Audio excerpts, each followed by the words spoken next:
Hey there, welcome back to Jimothy Listens. My name is Jimothy, and it's time for another What Did I Listen to This Week?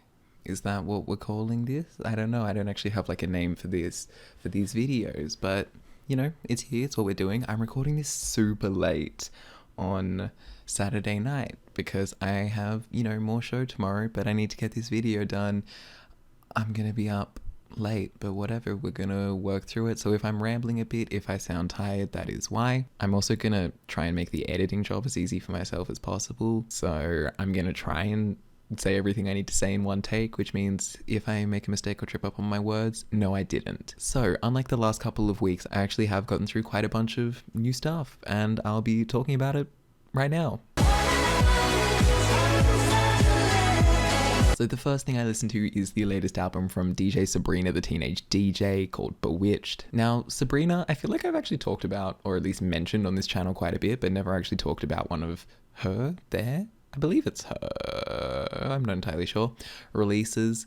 But I love DJ Sabrina. I love everything that they do.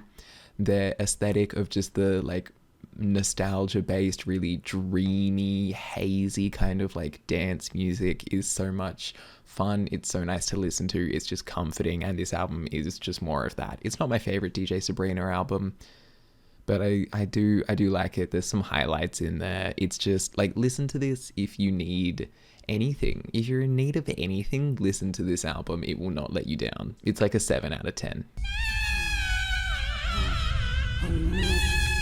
From there, we had the new one from Diamanda, Galas, Broken Gargoyles, and this I actually talked about recently in my albums worth hearing from August. This one managed to just sneak in there, and yeah, this is just absolutely horrifying kind of avant-garde soundscape stuff. It's terrifying, it's disgusting, it's visceral, and I absolutely love it. It's just 2 tracks, but each of them are, I think, over 20 minutes, so it's a decently sized album. The 2 pieces are just, so freakish and hellish and unsettling, and the way that she's able to use sound and the control that she has over it is incredible. It's a spectacle. It's definitely something that should be experienced, though with the warning that it is a little bit upsetting / disturbing / just a bit scary.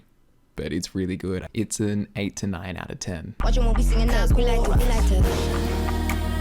Sampa the Great's new album, As Above, So Below, is out, and it's good. It's so good. Absolutely one of the best hip-hop albums of this year. It really just has everything. Sampa's rapping and her singing is incredible. It is flawless from top to bottom. All of the production on this album is super, super nice. The beats are really kind of fluid and dynamic, which I really like. And then they all weave in the kind of traditional African elements. Of course, Sampa the Great hails from Zambia, so a lot of the sounds from her home are worked into this, so it's not just it's a hip-hop album, or it's a trap album or whatever. It really has those strong African roots in there that just makes it so much more colourful and so much more dynamic. And not only that, but there's also a wide array of features. There's your rap features on there. You have verses from Denzel Curry and Joey Badass, but then there's also some features from, I think, literally Sampa's family, her cousin or sister or something sings on a couple of the tracks and sounds incredible. There's also a great Zambian rapper who appears on the track Never Forget. It's really nicely done. It's all put together amazingly. Each song is just stunning and absolutely blows you away. It's great. It's definitely an album that I would recommend checking out. It's a 9 out of 10. And a little footnote on that, one of the reasons I was so excited to check out this album is that Sampa the Great opened for Billie Eilish this past week. I went and saw Billie in concert on last Thursday night, and good show. Really good show. I mean, it's Billie Eilish, obviously, but super good show. And Sampa, who opened as well, phenomenal. Great. Really, really good stuff. moving on. Every time I leave the town, you keep posting shit to kick me while I'm down. NAV, the worst rapper on the planet, has come back with a new album. Now, this is actually the first NAV album I have listened to in full. I have never subjected myself to it before. I've just heard, you know, singles and various things and been like, I don't want to touch it. But this time I thought, you know what, let's do it. It'll be a bit of fun. And no, it wasn't. It wasn't even like fun, and it wasn't even bad in a fun way. It's just not good. It's, yeah, like NAV's rapping is bland and tasteless, and his voice sounds horrible and weak. All of the beats are just nothing, and the lyrics are shoddy and just poorly thought out. There are a lot of times where NAV seems to be just dunking on himself without realizing, like, I would be embarrassed to say some of the lyrics that he says on this album. It's just the worst of what like the current sort of trap generation has to offer. It's a 2 out of 10.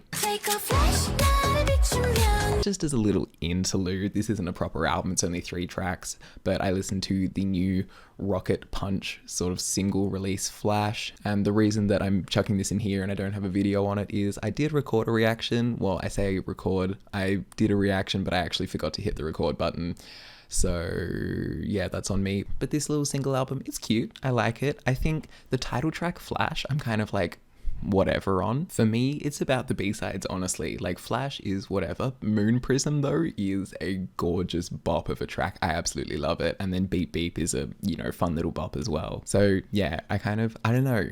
I want to say that they dropped the ball on this one, but they kind of didn't as well. It's more just, I don't know, like Flash shouldn't have been the title track.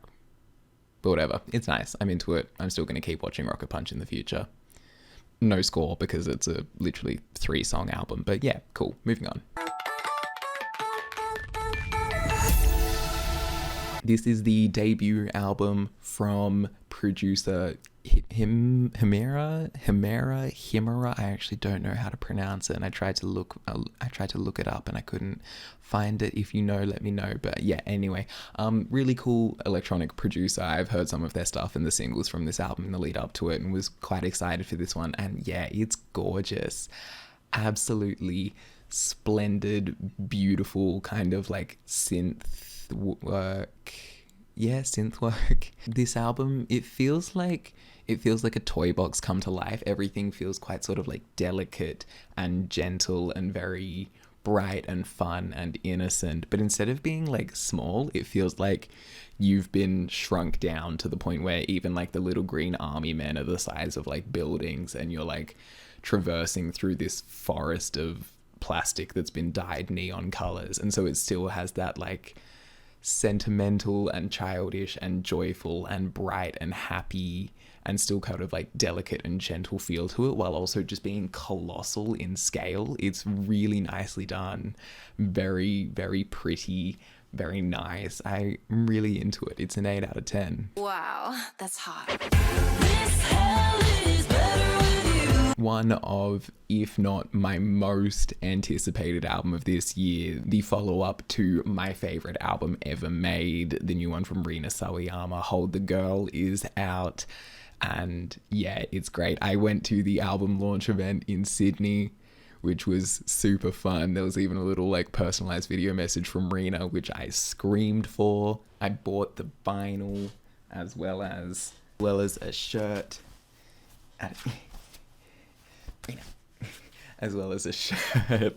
I love Rina, and this album is somehow she's managed to make a sort of fitting follow-up to what is, in my opinion, the best album ever made. The songs sound incredible, even though Clarence Clarity isn't like fully at the helm anymore. The songs still go hard. Like the singles, obviously This Hell and Hold the Girl, were incredible, but there's a run in the middle of just absolute bangers, from like Holy Till You Let Me Go, Your Age, Imagining, into Frankenstein.